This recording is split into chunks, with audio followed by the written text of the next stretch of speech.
Terrible news out of Philly over the weekend.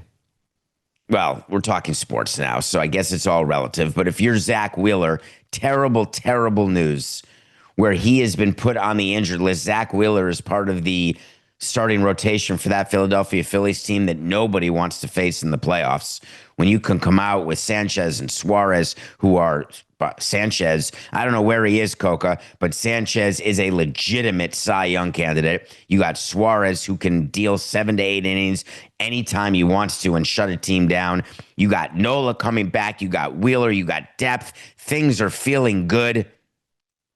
And all of a sudden, the Phillies lost to the Nationals 2-0, and Dave Dombrowski had to meet the media. It's not great when the president of baseball ops has to say anything. And he was meeting the media about Zack Wheeler, and he said that Zack Wheeler had been placed on the injured list. And that would make you concerned. So you'd say, oh, it must be Josh Hader. He's got a shoulder strain. Maybe he's got the little flexor situation. Or he's going to miss 2 to 4 weeks like we told you with Hader, with the Astros. Bad. It's just bad. But then what Dombrowski said made you realize that it's way worse. You see, Zack Wheeler had been suffering from some shoulder heaviness and shoulder soreness, not uncommon for this time of year.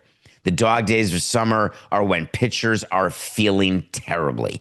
Even the healthiest horses in baseball are feeling tired. They are feeling a little bit of cricks in their crock. Just bad things happen in August, and it continues now through September, through October. Pitchers are not healthy starting now. No matter how well they perform, no matter what they say, you just feel this sort of soreness, heaviness. However, sometimes it's actually not the sign of fatigue, and it's the sign of injury. You see, Zack Wheeler was diagnosed with a blood clot. And we've seen a lot of that now.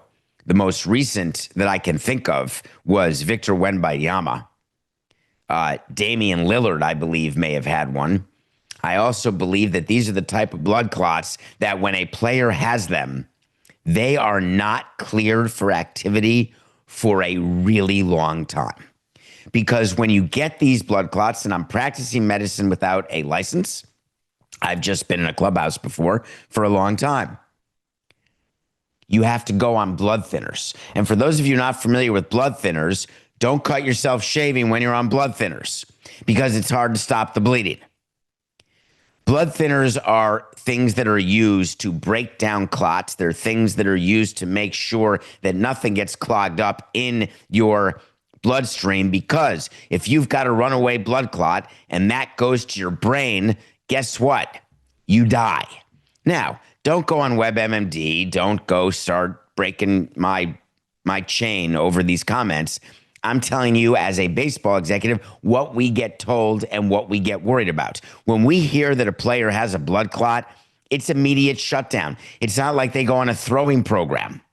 It's not like they do anything to stay. Like if they've got a cut on their left hand and miss 2 starts and they're righties, you keep them throwing, or they're doing cardio on the bike, or they're doing something every day, arm exercises with the rubber band. Whatever the case is, we've got a treatment for whatever ails a pitcher in order to minimize the time on the injured list, in order to get them back as quickly as possible. Blood clots are just a complete different set of rules, because we're not talking about a player's ability to pitch. We're talking about a person's ability to breathe.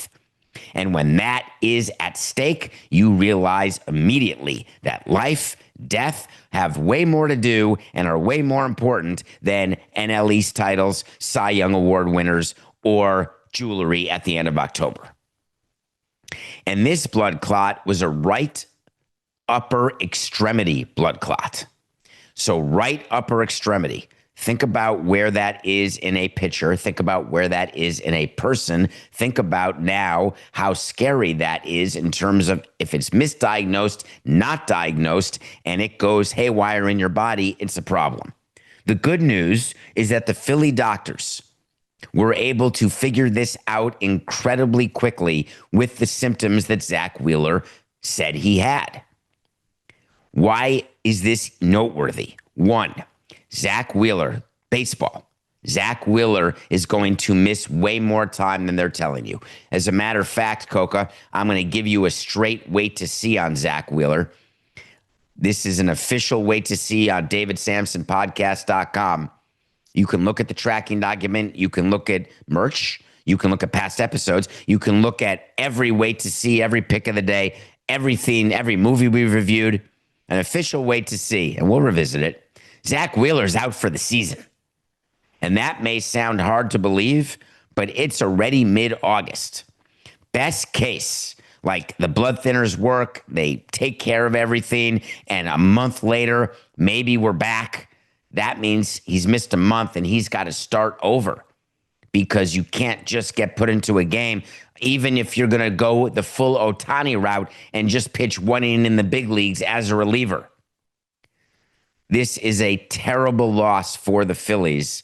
And what happens here is that because of the new rules, there used to be, years ago, if a player got hurt like this in August, you can make a trade for a pitcher, and that pitcher can be on your playoff roster because the playoff rosters were not set until August 31st. The playoff rosters, they're done. It's set. You had to have players in and around by the 31st. There's no more waiver deadline. So, what does it mean? It means that the Phillies are now short who was arguably their best pitcher. People, Mets fans may remember back in 2017, if you're looking for comps, their closer Familia had a clot in his shoulder, just like Wheeler does. He missed 3 months. You may remember that Merritt Kelly had a clot just a couple of years ago, but he had it down in his calf. He only missed 1 month. Noteworthy that it's in the right upper extremity for Wheeler, closer to Familia than it is to Kelly. And you know that Wembanyama missed the balance of the season last year.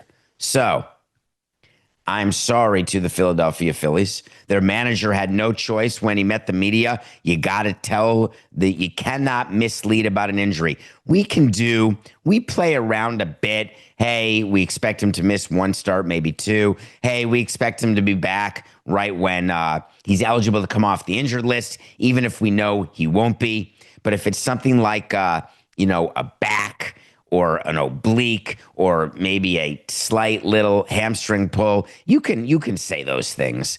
But with this, you just can't. It's a different type of injury. So Rob Thompson, the manager, just said plainly, we don't know the timeline. I'm thinking a lot about Zack and his family because this is not a hamstring injury or something like that. When a pitcher gets Tommy John or a pitcher has shoulder soreness or a pitcher has regular dog days of summer dead arm, you do not have the manager come out and say, hey, I was thinking about your family. The manager just comes out and says, yeah, he's got a little arm fatigue. We'll see him as soon as his stint is over.